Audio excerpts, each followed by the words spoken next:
Halo guys, balik lagi sama gue. Pernah nggak sih kalian ngerasa kayak otak kalian tuh isinya kebanyakan tab yang kebuka? Kayak laptop lemot yang muter-muter terus loadingnya. Tugas kuliah, kerjaan, ekspektasi orang tua, sampai urusan asmara yang complicated banget. Jujur, gue sering banget ngerasa gitu.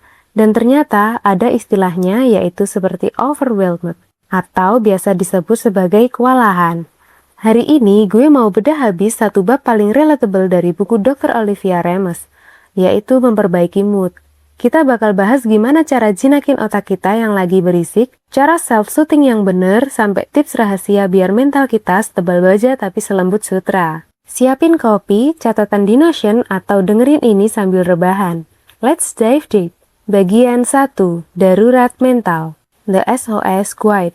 Oke, kita mulai dari bagian bacalah saat keadaan darurat. Dr. Olivia ini pinter banget. Dia tahu kita sering butuh solusi instan. Analogi stoples lumpur. Bayangin, pikiran kita itu stoples berisi air dan lumpur.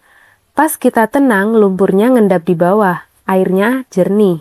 Tapi begitu kita dijejali notifikasi Instagram, email dari bos, berita viral yang banyak nggak penting, itu kayak tangan raksasa yang ngocok-ngocok stoples itu. Airnya jadi keruh, kalian nggak bisa lihat apa-apa. Ada tips praktis yaitu, kalau kalian lagi di fase ini, stop, berhenti cari info tambahan. Matiin HP, tutup laptop. Kita butuh waktu buat biarin lumpur itu ngendap lagi. Jangan malah nambahin keruh dengan scrolling TikTok demi distraksi. Itu malah bikin stoplesnya makin kacak. Bagian 2. Seni menenangkan diri atau self-soothing 101.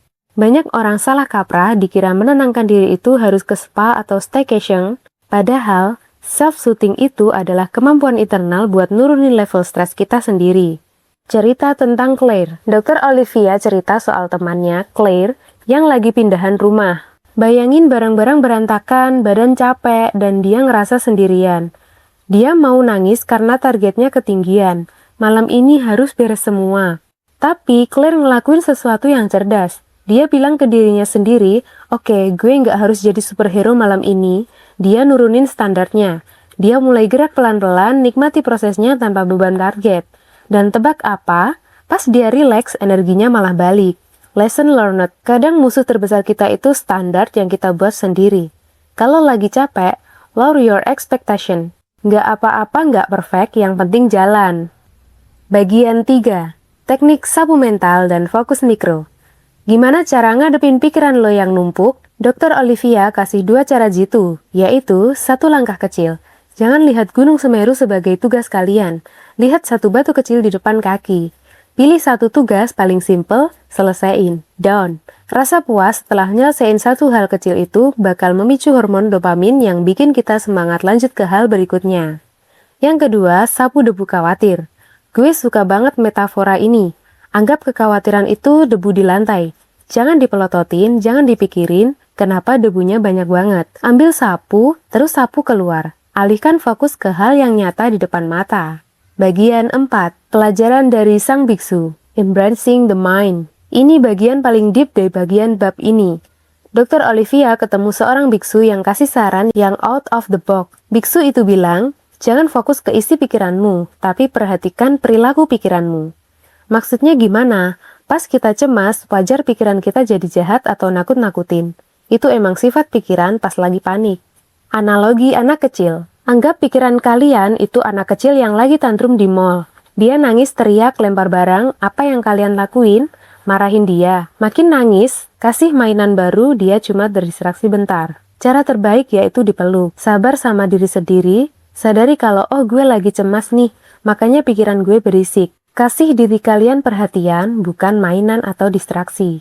Lama-lama anak kecil itu bakal tenang sendiri. Konklusi and action plan. So, buat kalian yang lagi ngerasa dunia lagi nggak adil atau beban hidup terlalu berat, ingat 3 hal ini dari Dr. Olivia.